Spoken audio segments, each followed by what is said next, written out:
मुस्लिम सल्तनत को स्टैब्लिश होने में कड़ी चुनौतियां मिली थी दोस्तों, क्योंकि ये एक ऐसा एरा था, एक ऐसा पीरियड था जब इस समुदाय में बहुत सारे नए ट्राइब्स जुड़ रहे थे, बहुत सारे नए इनोवेशंस आ रहे थे, नए नए गठबंधन हो रहे थे, और साथ में एक चीज़ थी that they were winning over other lands.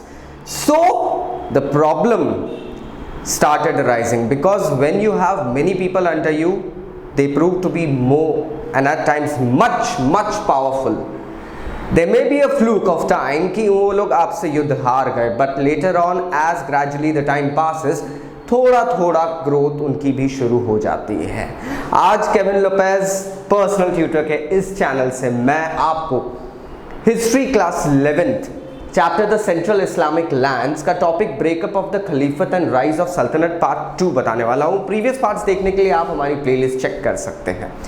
दोस्तों हुआ ये कि 950 से 1200 एडी के बीच इस्लामिक सोसाइटी इस्टेब्लिश होने लगी थी काफ़ी अच्छे तरीके से. हम देख रहे हैं यहाँ पे समनिड्स हैं, अब्बासीद्स हैं, इन लोगों ने काफ़ी अच्छे से एक सोसाइटी डेवलप करना शुरू कर दी थी. इसका मेन रीज़न ये था कि अब किसी एक इम्पॉर्टेंट क्लैन को एक इम्पॉर्टेंट क्लैन को इंपॉर्टेंस नहीं दिया जा रहा था, एम्फसाइज नहीं दिया जा रहा था. They were actually having diverse effect within the society. हम देख सकते हैं कि स्टेट और सोसाइटी को अलग अलग डिफाइन करा गया था. अब स्टेट के मैटर्स में पब्लिक मैटर्स नहीं जोड़े जाएंगे, पब्लिक मैटर्स में स्टेट के मैटर्स नहीं जोड़े जाएंगे. This was one of a very good innovations I can call it. Next देखते हैं पर्शियन को एक कॉमन लैंग्वेज बनाया गया था. इस्लामिक लैंग्वेज पर्शियन, फारसी जिसे कहा जाता है, उसको एक इंपॉर्टेंट लैंग्वेज बनाया गया था दोस्तों. बिकॉज समवेयर समहाउ एक भाषा होती है जो एक कम्युनिटी, एक देश, एक समुदाय को एक करके रखती है. अगेन वेरियस स्कॉलर्स वो कमेमोरेटेड नाउ. बहुत सारे स्कॉलर्स को अब कमेमोरेट किया गया, मेंटर बनाया गया. उनका काम था कि वो जगह जगह जाके वर्ड ऑफ इस्लाम फैलाते थे. यहाँ तक कि हम ये देखते हैं कि 10% आबादी थी इस क्षेत्र में मुस्लिम्स की. It gradually began to rise. People started to understand the ideals and the manners that were inculcated in Islam, and thus the population started to grow. How? Because people started embracing Islam. Conversion शुरू हुए, लोगों को समझ में आने लगा values क्या है. So this all things started improving. अब आते हैं हम देखने कि किस तरीके से सल्तनत ग्रो करती है. ये वही दौर था जब एक तीसरा ग्रुप अरब्स और ईरानियन के अलावा मुस्लिम समुदाय में एंटर करता है. ये ग्रुप है दोस्तों टर्किश लोगों का, तुर्क लोगों का. तुर्क सल्तनत बेसिकली टर्किश लोग नोमैड्स थे उस वक्त के अपर एरियाज, मतलब चाइनीज एरियाज एंड वो अफगानिस्तान एरियाज में वहाँ रहते थे ये लोग. एंड दे वर नोमैडिक्स, कबीले थे इनके, एक जगह इनका कोई ठिकाना नहीं था. They used to shift on. अब 10th से 11th सेंचुरी के बीच में टर्क सेंटर करते हैं मुस्लिम समुदाय, अब्बासीद समनिड्स की आर्मी को. They became warriors in the armies, they became Riders because they were excellent and exceptional in their work. They were loyal. सबसे बड़ी बात ये है, उन्हें ज़्यादा से ज़्यादा तादाद में भर्ती करना शुरू करा. यहाँ थोड़ा सा बैलेंस भी करना शुरू करा. इनको रखा गया था स्लेव्स के समान. लेकिन spark neglected Burns the house से बात होती है गजनविद सल्तनत सी ग्रो होने लगती है दोस्तों. गजनविद सल्तनत में एक फेमस पर्सन था जिसका नाम था अल्तजीन.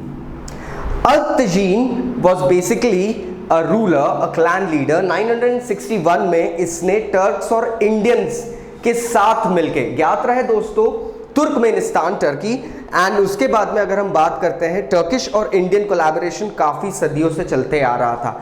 इनफैक्ट हम बात करते हैं महमूद ऑफ गजनी, जो महमूद ऑफ गजनवी, जिनका नाम कह सकते हैं महमूद ऑफ गजनी कहते हैं. That person had a general in his army and his name was Tilak. ये बहुत असाधारण कह सकते हैं, एक exceptional, I am really sorry about my Hindi, एक एक्सेप्शनल एक एग्जाम्पल था about the communal harmony that they shared. They were not into the religious matters or the cultural issues. They were mostly into the loyalty and the running of an empire. They were ones who were actually trying to build up an empire. जो general थे Mahmood of Ghaznavi 998 से 1030 तक उन्होंने rule करा था। उस वक्त एक तिलक नाम का जनरल काफ़ी फेमस हुआ करता था। बेसिकली खुरासान अफगानिस्तान एरिया में इन लोगों ने अपनी क्लैन डेवलप करना शुरू की, एक डायनेस्टी, एक एम्पायर खड़ा करना शुरू करा। और दोस्तों ये बात यहाँ भी एक चीज़ देखा जाए, Mahmud of Ghaznavi they basically were सुन्नी। ये टर्किश लोग जो थे दे बिलोंग टू सुन्नी मोड। इससे पहले हम देखते आए हैं कि शियाइत होल्ड ज़्यादा हो रही थी, ज़्यादातर शियाइत hold, that is Iranians, Arabs, they were actually going ahead and improvising, implementing themselves on important posts. They actually went ahead and took Baghdad as the capital, my friends. अब ये सब चीज़ें हो गई थी यहाँ पे। अब एक चीज़ ज्ञात रहे फ्रेंड्स, जब ये शुरू हुआ था तो कहीं ना कहीं कुछ खलीफाज के मन में भी एक प्रेम था सुन्नीस की तरफ, क्योंकि हम जानते हैं, मेरे प्रीवियस वीडियोस में मैंने आपको बताया है फ्रेंड्स, सुन्नी समुदाय के खलीफाज रखे गए थे सुन्नी सब्जेक्ट्स के लिए, उनके लिए खलीफाज रखे गए थे। खलीफाज के मन में काफ़ी टाइम से एक एस्पिरेशन था दैट समवेयर समहाउ सुन्नीज should be elaborated, they should be commemorated. यहाँ ये ड्रीम सच होने लग गया।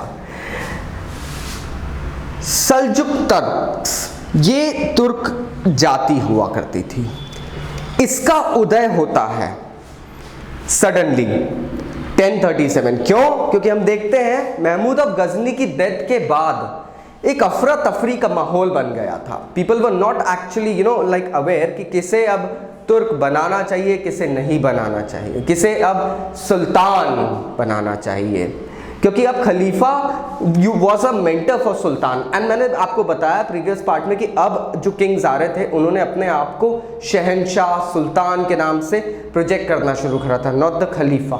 खलीफा was a religious head. Now these all things started. Seljuk Turks जब आते हैं तो इसमें दो भाई होते हैं। इन लोगों ने महमूद ऑफ गजनी की डेथ के बाद फायदा उठाना शुरू करा। What they did, they went ahead. ये दो भाई थे, तुगरिल और चांगरी बेग। इन्होंने 1037 में निशापुर बेसिकली एक टाउन है जिसे हम कह सकते हैं एक फेमस पोएट उमर खयाम की बर्थ प्लेस है, जो वहां से इन्होंने अपना उदय शुरू करा। धीरे धीरे इन्होंने बगदाद जो कि कैपिटल थी उस वक्त, उसको फिर से सुन्नी रूल के अंदर लेकर आया। अच्छा, ये सुन्नी रूल के अंदर इनको लाने में सबसे बड़ा हाथ था उस वक्त के खलीफा अल कैम का।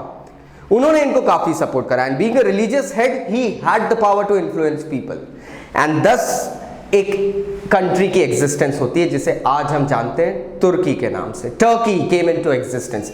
एक बहुत विशाल एम्पायर खड़ा करा था दोस्तों। लगभग कह सकते हैं हम यहाँ पे कह सकते हैं 11th century, 10th century 11th century के मध्य से आते आते 13th सेंचुरी तक this empire expanded and flourished like anything. लेकिन कांस्टेंट कॉन्फ्लिक्ट्स होते रहते थे, क्योंकि टर्की के पास में हम देखते हैं क्रिश्चियन मोनोपोली काफ़ी थी। तो क्रिश्चियन एम्पायर के साथ में, क्रिश्चियन लेगेसी आइडियोलॉजी के साथ में कांस्टेंट प्रॉब्लम्स होते थे। लेकिन 13वीं सदी में आते आते मुस्लिम्स के ऊपर एक बहुत बड़ा खतरा मंडराने लगा था, दैट वाज द मंगोल्स। जानने के लिए मेरे अगले वीडियो को देखिएगा दोस्तों। we'll be going ahead and discussing about some crusades and the conflicts that the Muslim community started to face. Thanking you once again, Kevin Lopez here from Personal Tutor. अगर कोई डाउट्स रह गए तो नीचे comment box से comment करना मत भूलिएगा। I'll see you again, bye bye.